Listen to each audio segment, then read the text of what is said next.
땅이 됐지만 그렇기 때문에 이제 미립국지가 된 거죠.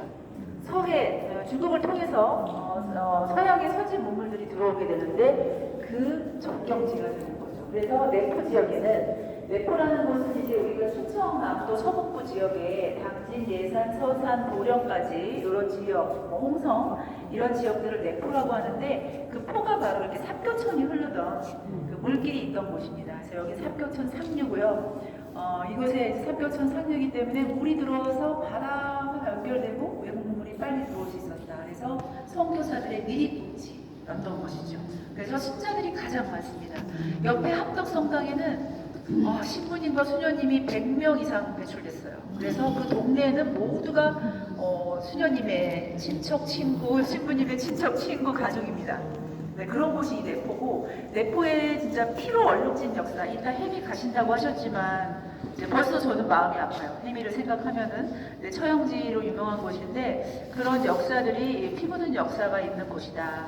특히 여기 이제 이 신리성지의 이 신리 주민들이 다 흩어지게 된 이유가 1866년에 병인 박해로 인해 가지고 많은 분이 돌아가신 건 알지만 특히 이 지역 사람들이 왜 박해를 심하게 받고 여기 하나도 남아있지 않게 흩어졌느냐. 오페르트 도굴 사건 들어보셨습니까?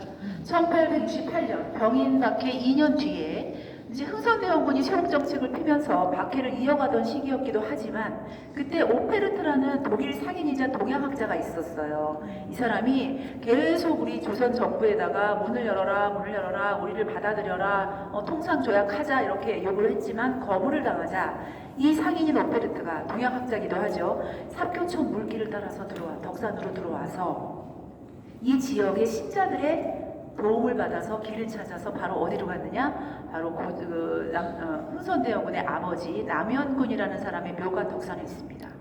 그 남현군 묘를 쓰게 된 사연도 재밌는데 짧게 해야 되니까 그 고종이 왕이 된 이유를 이렇게 보죠. 풍수지리학자가 여기다가 묘를 쓰면 너희 집안에 왕이 나온다 해가지고 가야사라는 절을 다 불태워버리고 흥선대원군이 자기 아버지 묘를 이장해 오는 거예요. 근데 거기를 파멸을 하려고 오는 거죠. 도굴을 하려고 오페르트가. 그런데 그 길잡이 노릇을 누가 했느냐? 신리 지역의 신자들이 해준 거죠. 그러니까 프랑스 사람들이 독일인이잖아요. 근데 외국과 이렇게 교류하면서 종교적인 자유를 갈구했던 여기 주민들이 신자들이 이렇게 안내를 했기 때문에 그것을 알게 된, 물론 실패했죠. 오페르트는. 그것을 알게 된 흥선대원군이 더 흥분을 해서 이 지역의 사람들을 전부 다 잡아가고 그게 기록으로 남아있는 겁니다. 그림으로. 그 지역에 그 아픈 역사가 있는 곳이에요. 그래서 정말 아무도 신자가 남아있지 않은 마을이 되었지만 이제 우리가 1886년에 한불 수호 조약을 통상조약을 맺으면서 프랑스와 정식으로 외교를 하게 되면서 자유가 보장됐습니다. 자, 정면에 보이시는 그림이 바로 W주교의 초상화입니다.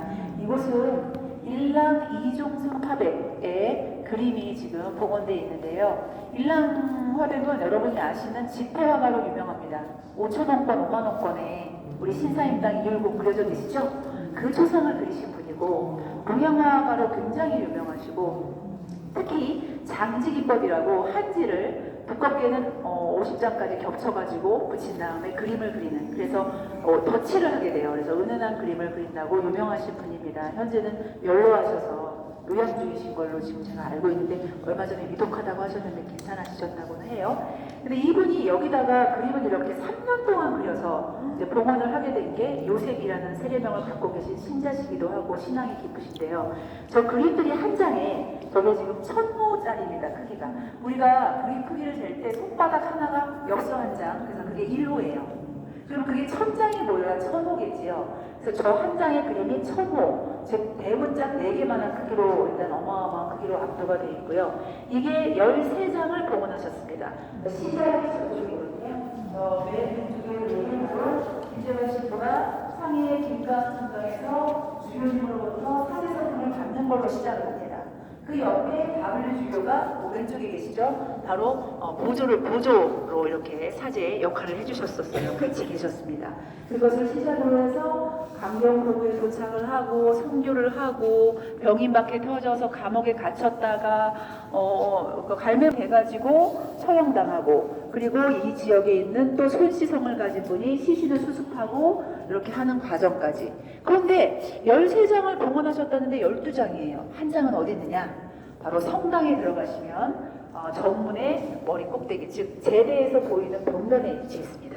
그것이 바로 이제 모든 이 신자들이 예수님 품으로 가는 그 천상을 그린 그림입니다. 그리고 5점의 플러스 영정화를 봉헌하셨는데, 이게 바로 다블유 주교님께 제일 큰 거예요.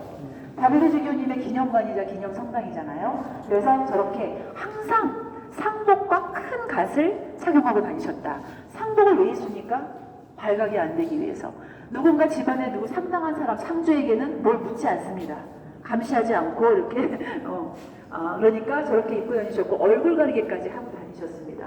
그래서 저분은 21년 동안 남의 나라에 와서 48살에 참수당하기 전까지 21년을 저렇게 몰래 숨어 다녔던 그 이방인 신부 사제의 마음을 한번 여러분이 또 느끼고 가셨으면 좋겠고요. 모든 게 그런 것 같습니다. 역사 속에, 우리 역사와 문화 속에는 사람이 있는 것 같습니다. 여기에 살았던 사람들이 삶이 고달퍼서였을까요? 천주교가 뭐라고 목숨을 버리면서까지 신앙을 지켰던 그분들의 신앙 선조들의 어떤 마음을 기리기 위해서 만들어진 우리나라에서 유일한 순교 미술관이 되겠습니다. 저는 항상 생각해봐요. 목숨을 내놓고 신앙생활 해야 된다? 나는 과연 저는 바로 배교했을 것 같아요. 그래서 그런 분들의 마음을 느끼게 되고요. 그리고 이쪽에 이제 나머지 그 경전이 모셔진 분들의 초상화가 따로 있습니다. 위행 신부님, 오메르트 신부님, 손자선 토마스, 그다음에 황석두 루카.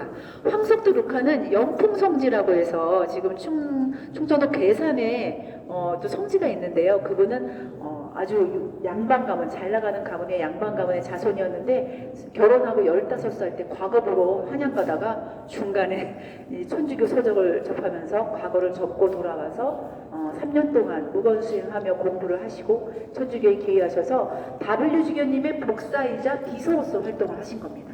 그래서 옆에서 모든 걸 도왔고요. 또 황석두룩한 지식인이니까 한자도 가르치셨고, 그리고 교리서 같은 거 번역을 할 때 이분이 없으면 아마 다 못하셨을 거예요. 다블유 신부님도. 그런 분들이 이제 여기에 5 영정을 모셔져 있고요. 여기서 이제 제사를 마무리하도록 하고요. 이쪽으로 가시면 엘리베이터가 있는데, 사실 전망대로 엘리베이터 타고 가셔도 되지만 계단을 따라서 올라가시면 중간중간 성경 구절과 마음에 와닿는 구절들이 있고요. 그리고 맨 위에는 요나의 고래, 성경에 나오는 요나의 고래라는 설치 작품이 이원금 작가의 작품으로 있습니다. 그게 요나의 고래인지 아시고 보시면 좀 다르고, 모르고 보시면 굳이 이게 하실 건데, 그래서 이왕이면 이제 다리가 불편하신 분은 엘리베이터를 이용하시고요. 아닌 분들은 걸어서 한번 올라가서 이제 레포편화를 한번 바라보시고 또 내려오셔서 사진 찍는 시간 되시기 바랍니다. 너무 환영하고요. 저희 당신 신리섭지에 오셔서 이제 오늘 은총 많이 받으시고 행복한 나머지 설레 되시기를 기원합니다. 감사합니다.